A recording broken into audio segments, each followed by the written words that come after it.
Drop servicing is one of the easiest business model for beginners to start in 2024।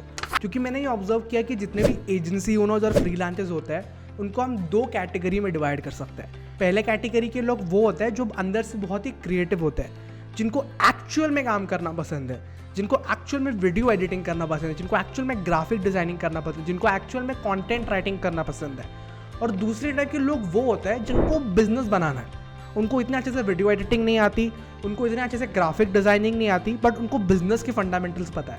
उनको पता है कि लोगों से काम कैसे करवाना है, उनको पता है लोगों से डील कैसे करते हैं, उनको पता है क्लाइंट्स कैसे ढूंढते हैं। अगर आप दूसरे टाइप के लोगों में से हो तो drop servicing can be one of the best business models for you. पहले तो ये समझ लेते हैं कि ड्रॉप सर्विसिंग होता क्या है। सिंपल वर्ड्स में ड्रॉप सर्विसिंग का मतलब यही है कि आप क्लाइंट्स को लेके आते हो, बट आप क्लाइंट का जो काम है, जो सर्विस है, आप खुद प्रोवाइड नहीं करते, आप किसी और को आउटसोर्स कर देते हो या आप इन हाउस टीम मेंबर लेके आते हो। Let's take an example. For example, आपको एक वेबसाइट डिजाइनिंग के लिए एक क्लाइंट मिल रहा है जो आपको $1000 पे कर रहा है। तो आपने बस क्लाइंट को क्लोज किया, बट क्लाइंट का जो वेबसाइट है वो आप खुद नहीं बना रहे, उसको आपने आउटसोर्स कर दिया to an reputed agency, to a reputed freelancer. Reputation का मतलब यहाँ पे स्किल लेवल से, नॉट पर्सनल ब्रांड और समथिंग, ठीक है, और जस्ट फॉर क्लैरिफिकेशन। इसमें अगर क्लाइंट आपको $1000 दे रहा है तो आप अगर इंडियन फ्रीलांसर से काम करवाते हो, वो $300 में आपको बहुत अच्छी वेबसाइट बना के दे देगा। तो बाकी के जो $700 है वो आपके कमीशन है, क्योंकि you are acting as a link between a client and a freelancer. This is the meaning of drop servicing in simple words. इसको कॉम्प्लिकेट करने की ज़रूरत नहीं है। बहुत सारे लोग इसको बहुत कॉम्प्लिकेट करने का ट्राई कर रहे हैं, बट मेरा जो मोटिव है वो है कि कॉम्प्लिकेटेड चीज़ों को सिंपल करके आपको एक्सप्लेन करना। अभी बात करते हैं कि इसको प्रैक्टिकली कैसे किया जाए, क्योंकि बोलना तो बहुत आसान है, बट जब भी आप रियल वर्ल्ड में एंटर करते हो ना, तभी आपको समझ में आते हैं कि प्रॉब्लम्स क्या होती है। कोई भी चीज़ जब भी आप प्रैक्टिकली करते हो, तो रियल वर्ल्ड में ठोकरें खाते हो ना, तभी आप एक्चुअली चीज़ें सीखते हो। थियोरी से कुछ नहीं होता, वीडियो देखने से कुछ नहीं होता, implementation is the key. So the most simple way to start this is learn a skill. किसी भी चीज़ में चले जाओ, बिजनेस में चले जाओ, जॉब में चले जाओ, you have to have the basic understanding. क्योंकि बहुत सारे लोग ड्रॉप सर्विसिंग का ये ऐसे भी पोर्ट्रे कर रहे हैं कि क्लाइंट लेके आओ, काम उठा के फ्रीलांसर को दे दो, एजेंसी को दे दो, एजेंसी से काम उठा के क्लाइंट को दे दो। But with this you can't build a sustainable business. क्योंकि अगर एजेंसी ओनर या जिस फ्रीलांसर से आप काम करवा रहे हो उसने कुछ गड़बड़ कर दिया और आपने बिना चेक करके क्लाइंट को दे दिया, तो क्लाइंट को क्या लगेगा, भाई इसने तो पैसे भी ले लिए और ठीक से काम भी नहीं किया। So that is why you must have the basic understanding of the service you are providing. Drop servicing करना है, फ्रीलांसिंग करना है, एजेंसी करनी है, जॉब करनी है, इंटर्नशिप करनी है, स्किल तो सीखना ही पड़ेगा मेरे भाई। बट आपको बिजनेस करना है तो आप सारी चीज़ों को थोड़ा थोड़ा सीख सकते हो।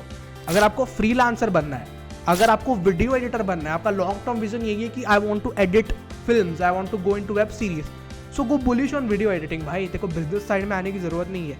एवरीवन हैव डिफरेंट पर्सनालिटी, सबका विजन अलग होता है। अपने विजन के हिसाब से देखो कि आपको करना क्या है और उसमें घुस जाओ। अगर आपको बिजनेस करना है उसका पाथ अलग है, अगर आपको फ्रीलांसिंग करना है उसका पाथ अलग है, बट बेसिक्स एंड फंडामेंटल्स तो सारी चीज़ों में सेम होती है। So learn the basics and fundamentals of the service you are providing. उसके बाद drop servicing is the best option. इसमें पहला होने वाला है सेलेक्टिंग अ नीश। आपको एक नीश सेलेक्ट करना पड़ेगा। ड्रॉप सर्विसिंग में भी मैं आपको क्या सजेस्ट करूंगा कि एजेंसी मॉडल पकड़ लो, कीपिंग इन माइंड कि आपने पिछले कुछ टाइम एज अ फ्रीलांसर या इंटर्न काम किया है। If you have zero experience about this things, don't get into this thing, you will fail miserably. Niche, ये भी बहुत फैंसी वर्ड हो गया आजकल। बहुत सारे लोग इसी के बारे में सोच लेते हैं कि ऐसी कौन सी नीश है जिसमें मुझे बहुत सारे क्लाइंट मिल सकते हैं। भाई ये समझो, हर एक नीश में बहुत सारे क्लाइंट्स हैं, बहुत सारे लोग डिफरेंट नीशेस में बहुत पैसा कमा रहे हैं।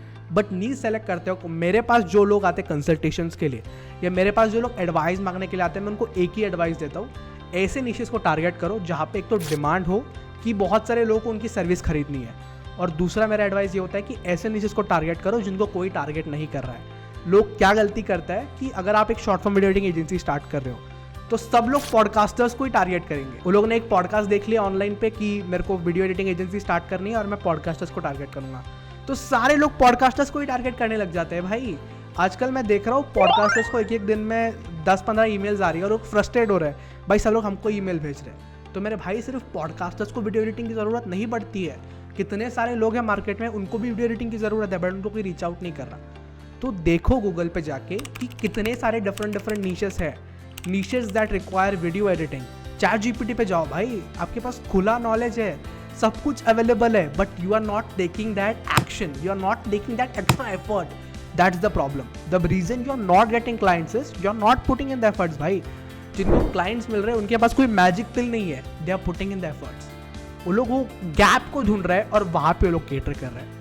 अगर आपने वो स्वीट गैप आइडेंटिफाई कर लिया, आपको भी क्लाइंट्स मिलेंगे. भाई थोड़ा सा दिमाग को खोलना है, देखना है कि गैप कहाँ पे है, ऐसी कौन सी नीश है जिसको बहुत कम लोग टारगेट कर रहे हैं और उनको टारगेट करो.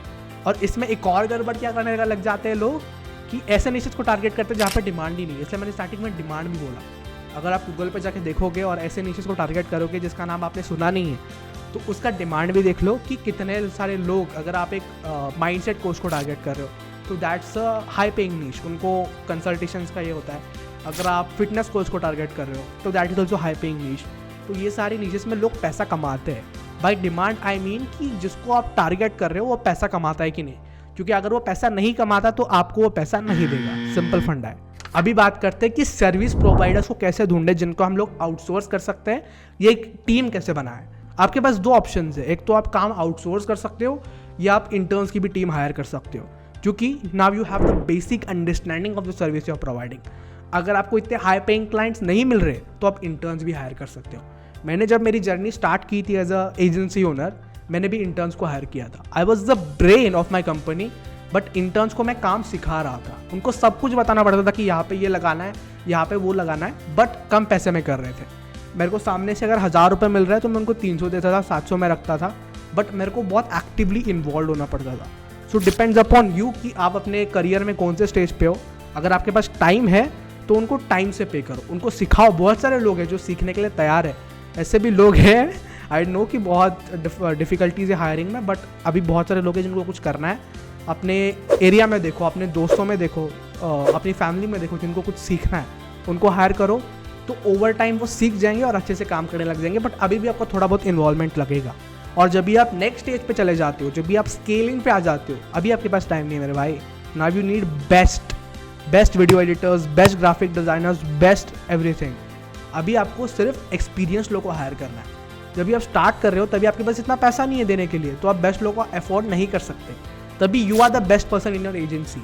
You hire beginners, you use your brain to teach them, you use your mind. उनको सब सिखाते हो, उनको लेवल अप करवाते हो, और ये लोग लॉन्ग टर्म में आपकी ऑर्गेनाइजेशन में मैनेजर्स बन सकते हैं. और दूसरा ऑप्शन है कि आउटसोर्स कर लो. मीडियम फ्रीलांसर्स को देखो जो ना बहुत ज़्यादा चार्ज करते हो ना बहुत कम चार्ज करते हो, और जिनके रिव्यूज़ एंड रेटिंग्स अच्छे हो. इसके लिए Fiverr and Upwork is the best platform, क्योंकि वहाँ पे आपको बाकायदा रिव्यूज़ दिखने मिल जाते हैं कि ये बंदे ने इतना अच्छा काम किया है. तो वहाँ पे आप आपके बजट के हिसाब से किसी को भी हायर करके उनसे काम करवा सकते हो. और ये प्लेटफॉर्म से हायर करने का एक और बेनिफिट क्या है कि बंदे को काम अच्छा करके देंगे, क्योंकि उनके अंदर एक डर होता है, भाई मेरे को एक ख़राब रिव्यू मिल गया तो मेरा प्रोफाइल ख़राब हो जाएगा. तो आपको बहुत अच्छा काम करके देंगे. अभी टीम भी बिल्ड हो गई. अभी हम लोग बात करते हैं क्लाइंट आउटरीच की, क्लाइंट्स कैसे लाए. सो मेरे भाई ये समझो, sales is all about volume. जितने ज़्यादा लोगों को आप रीच आउट करोगे उतने ज़्यादा क्लाइंट्स आपको मिलेंगे. सो मेरे एक्सपीरियंस के हिसाब से मैं आपको डाटा दे रहा हूँ ताकि आपको आसानी हो and you can set realistic expectations. अगर आपको फेसबुक और इंस्टाग्राम से एक क्लाइंट क्लोज करना है तो आपको 1000 लोगों को डीएम करना पड़ेगा. अगर आपको कोल्ड ईमेल से करना है, सेम आपको 1000 लोगों को डीएम करना पड़ेगा. अगर आपको लिंक्डइन से क्लाइंट क्लोज करना है तो आपको 500 लोगों को डीएम करना पड़ेगा. ये डाटा अपना दिमाग में लेके चलो. अगर आप एक बिगिनर हो तो इसको डबल कर दो, क्योंकि अगर अभी आपको कुछ आइडिया नहीं है, अभी आपको आता नहीं है कि एक्चुअल में चीज़ें कैसे करते हैं. Now you are in a state of trial and error. आप मल्टीपल चीज़ें ट्राई कर रहे हो, जो आपके लिए काम कर रहा है उसके ऊपर आप डबल डाउन कर रहे हो. सो आपके लिए ये डबल हो जाएगा, 2000 हो जाएगा, 1500 हो जाएगा. But this is a realistic metric. When it comes to client outreach, लोग क्या गलती करते हैं, 200-300 ईमेल्स भेज देते हैं, मैसेजेस भेज देते हैं, and then they are like ये सब फ्रॉड है भाई, फ्रीलांसिंग ऐसा कुछ होता नहीं है भाई, क्लाइंट्स नहीं मिल रहा है. सो सबसे पहला पड़ाव है सेटिंग रियलिस्टिक एक्सपेक्टेशंस. दूसरा पड़ाव है 2 प्लेटफॉर्म चूज करो. ऐसा मत करो मैं चारों में भी करूँगा. Now you are a single person. आपका एक बैंडविथ होता है कि मैं दिन में इतना कर सकता हूँ, तो set that bandwidth for yourself कि मैं दिन में 50 कर सकता हूँ. ऐसे मोटिवेट होकर मत कर देना भाई 400 करूँगा, 500 करूँगा. That is not sustainable. देखो, खुद से पूछो मैं कितना कर सकता हूँ, डेली बेसिस पे कितना कर सकता हूँ, एंड उसके हिसाब से प्रैक्टिकली सेट करो. Start with 2 platforms, Instagram, cold email, LinkedIn, Facebook, कोई भी आप चूज़ कर सकते हो. Depends upon your niche and the service you are providing. अगर मैं एक वर्ड में बोलूँ तो जस्ट बी कंसिस्टेंट. जितने ज़्यादा लोगों को आप रीच आउट करोगे उतने ज़्यादा चांसेस है आपको क्लाइंट्स मिलने के. Guys that's it for today's video. अगर आपको आज की वीडियो से कुछ भी सीखने के लिए मिला होगा तो प्लीज चैनल को सब्सक्राइब कर दो and press the bell icon, क्योंकि हम लोग हर हफ्ते ऐसे और इन्फॉर्मेटिव वीडियोस लाते रहेंगे आपके लिए।